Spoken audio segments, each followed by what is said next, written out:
Okay, so before we get started with today's deep dive, I want to ask you a question. Oh, okay. And I should warn you, it's not a polite question. In fact, when I first read it in our source material, I literally put my phone down and just sort of stared at the wall for a minute. It's one of the most confronting things I've read in a long time. It definitely sets a specific tone for what we're looking at today. It's not exactly a warm hug, is it? No, not at all. So here it is. If you lost your job tomorrow, no notice, no severance, just gone, how many weeks could you survive before you lost absolutely everything?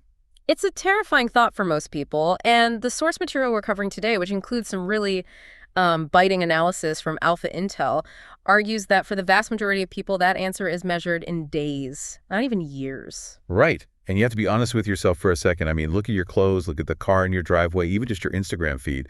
We are digging into a stack of info today that all revolves around this one painful theme, the expensive mistake. The idea of fake wealth. Exactly. This world full of people who look like main characters. They have the whole aesthetic, the luxury bags, the European vacations. But behind the scenes, it's a complete disaster. It's what the sources describe as a cycle of financial slavery. You have people projecting this image of extreme abundance while they're actually living in a state of, well, absolute scarcity.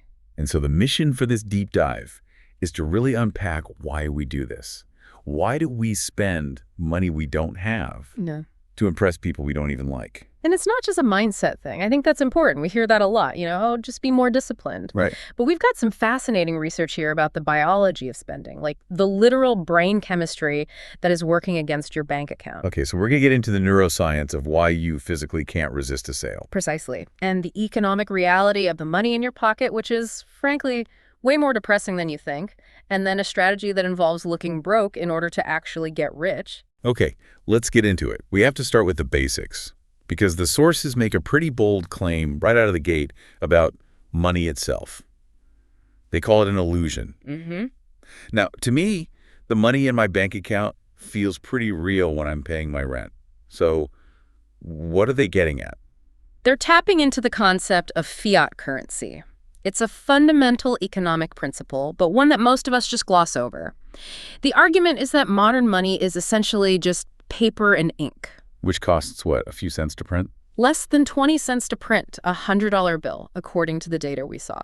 The point is, unlike gold or silver in the past, this paper only has value because the government says it does. It's backed by faith, not by a physical asset. And that matters because of what the government does with that power. You mean printing more of it? Yeah. Exactly. And this is where it gets, really interesting or scary, depending on how much cash you have lying around.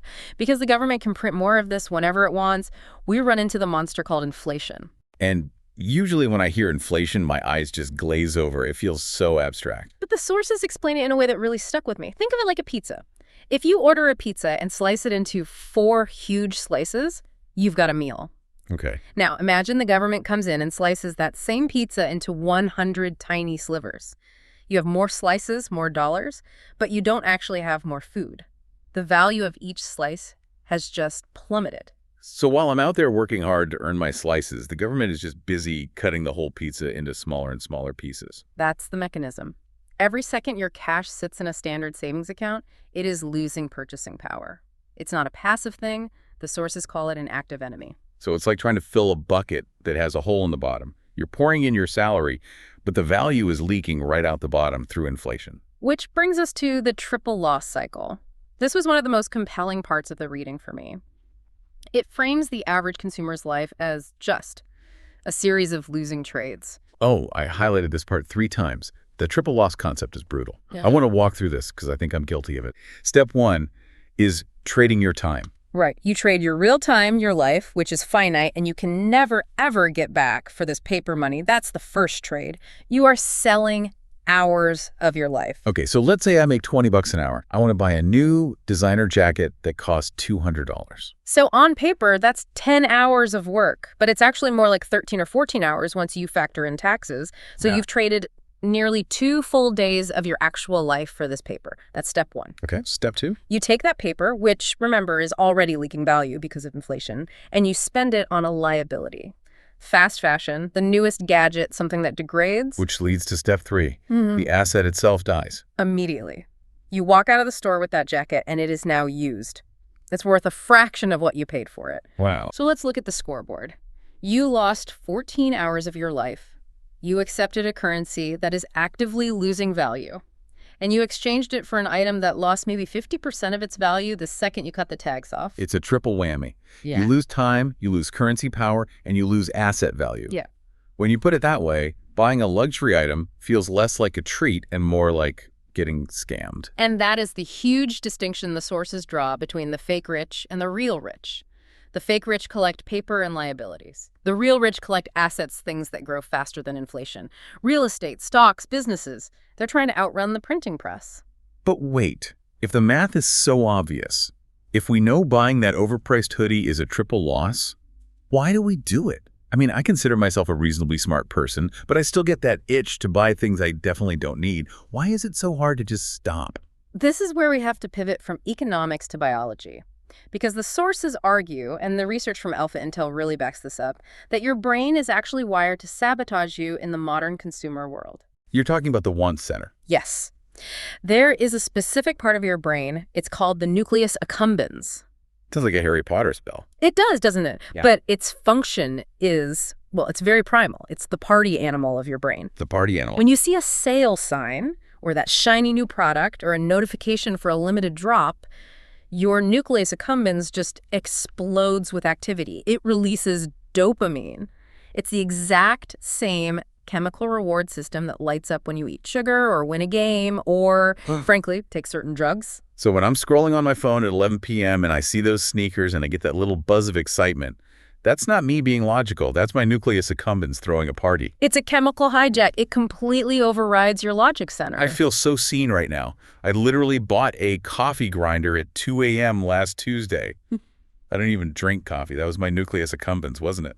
That was your nucleus accumbens mugging your wallet, yes. But nature gave us a braking system. There is another part of the brain called the insula. And the insula is the buzzkill. In a good way. The insula is responsible for pain processing. And what's interesting is neuroimaging shows that when you pay for something, when you physically hand over cash and see it leave your wallet, the insula lights up. You feel a microdose of physical pain. The pain of paying. Okay, so in a natural setting, I see the cool thing. I want it. That's the nucleus accumbens. But then I realize I have to give up my resources, and it hurts a little. Yeah. That's the insula. So I hesitate. That pause saves me money. That is the healthy loop. But here is the massive problem, and the sources are so clear on this. The modern financial industry has figured out how to anesthetize the insula. Credit cards. Credit cards, digital wallets, buy now, pay later. All of it. All of it. Think about the physical sensation. Counting out $500 in cash feels significant. You see the stack get smaller, but tapping a card or double-clicking the side of your phone. It feels like nothing. It's just a beep. Exactly. The insula stays asleep. You get the dopamine high from the purchase, but the pain signal is completely blocked. You get the reward without the immediate consequence. Your brain doesn't realize you've lost resources until the statement arrives weeks later. That is diabolical. It's literally hacking our biology to take our money. It is. You are fighting against supercomputers and psychologists who are all designed to get you to just push that button. And then you layer social media on top of that. Which brings us to money dysmorphia. I love this term. I mean, I hate what it describes, but it's such a perfect label for it.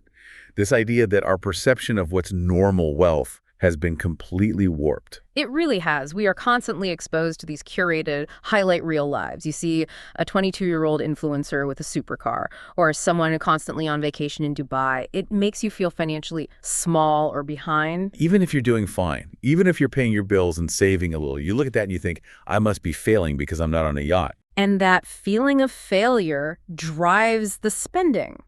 You spend to try and bridge the gap between your reality and the digital fantasy you're seeing. You buy for validation. But as the source points out, you're buying validation from people you don't even know, using money you don't actually have. It's funny you mentioned validation because one of the sources, Kevin O'Leary, he gets really aggressive about this in the Hard Truth section. He basically says, we aren't just looking for validation. We're like bleeding out while we do it. He does not mince words. He uses this very graphic metaphor. He compares debt, specifically high-interest credit card debt, to a gunshot wound. A gunshot wound, that is not, oh, I'm a little behind. That's a drop everything and fix this immediately kind of situation. That's the point he's making. If you are carrying debt at 20% interest, you are in a financial emergency. You are bleeding out. But the behavior we see is what the source calls financial theater. Financial theater. That's such a good phrase.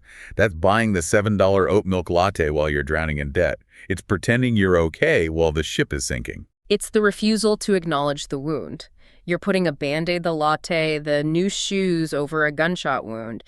You're trying to signal status to the world while your internal financial world is just collapsing. There was a specific rule in the text that I think is a great reality check for this. The 2x rule. Yes. This is a very simple but very strict heuristic for luxury purchases.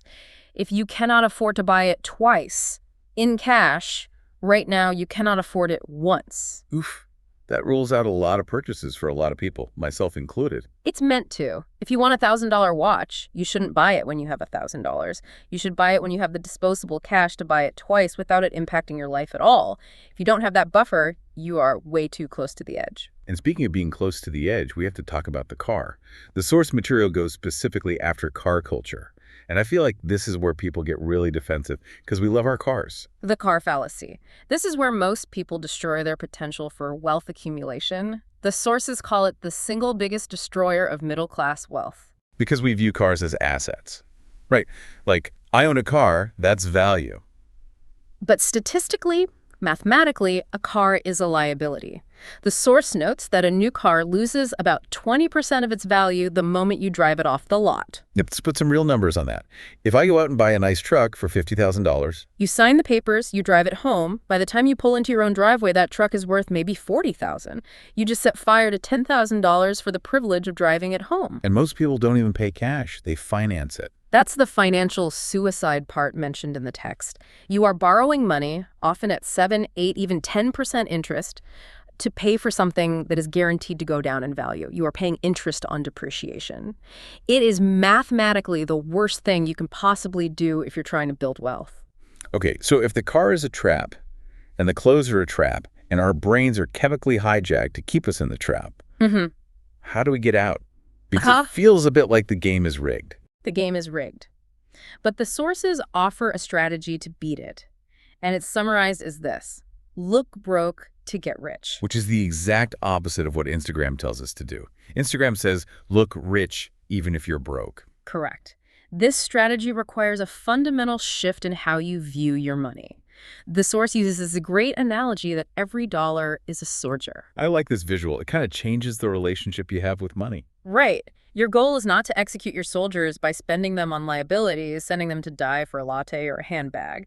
Your goal is to send them out to battle to capture more soldiers. You deploy them into asset stocks, real estate, a side business. You want them working for you while you sleep. Exactly. If you spend that dollar on a latte, that soldier is dead, gone. If you invest it, that soldier is now working 24/7 to bring you more pennies, which eventually become more dollars. But that requires impulse control. And we just established that our brains, our nucleus accumbens, are terrible at that. That's why the source suggests the 24-hour rule. It's Yeah. a tactical intervention for your brain. Okay, explain how that works in practice. It's so simple, but you have to actually do it. If you see something you want to buy that isn't a necessity, so groceries or medicine don't count, you force yourself to wait 24 hours. You just walk away. You walk away, you close the tab, you leave the store. What happens is that the brain hype, that dopamine spike we talked about, it just fades naturally over a few hours. Biology takes over. When you look at that item again the next day, logic has returned. The insula has woken up. And you usually realize you don't actually need it. Almost always. You're giving your rational brain a fighting chance against the marketing algorithms. And this is the difference between being a spender and being a maximizer. Maximizer. The maximizer is someone who chooses long-term freedom over short-term validation. They understand the goal isn't to look rich today, it's to be free tomorrow. And that ties into the definition of a JOB that was in the source. Yeah. This one. This one sung a little bit too. Yes. The acronym. Just over broke. Brutal, but often true. The point isn't to shame people for having jobs. The point is that relying solely on a salary is incredibly risky. If you spend everything you earn to look the part, you are trapped. You need to build assets outside of that job. You need your soldiers working on a second front. So what does this all mean for the listener right now? If we strip away all the neuroscience and the economic theory, what are we actually left with? We're left with a new definition of wealth. And this is the part I really hope sticks with people. The source concludes that true wealth is silent. It isn't about flexing. It isn't about the logo on your shirt. It's about the ability to say no. That is the ultimate luxury. True wealth is having the financial engine to say no to a boss you dislike, no to a situation that makes you unhappy, or no to a schedule you don't control. That hits home. Fake wealth screams for attention. Look at my watch, look at my car. But real wealth just buys you freedom. Precisely. Real wealth is the security of knowing that you are safe if the world changes tomorrow. And the final challenge from the source is just to stop killing your future for a temporary like on social media. It's about building the engine, not just polishing the hood. And realizing that your bank account is just a mathematical reality. It doesn't care about your feelings. It doesn't care about your social status. It doesn't care if you feel you deserve a treat. It only cares about the math. So the question really does go back to the start. If you stopped working tomorrow, would you survive? If the answer scares you, then maybe it's time to stop looking rich and start acting like a maximizer. Send those soldiers to work. Stop killing them. That's it for this deep dive. A bit of a reality check today, but I think it was a necessary one. Sometimes the medicine tastes bad, but it cures the patient. Absolutely. Thanks for listening, everyone. Go give those credit cards a rest. We'll see you next time.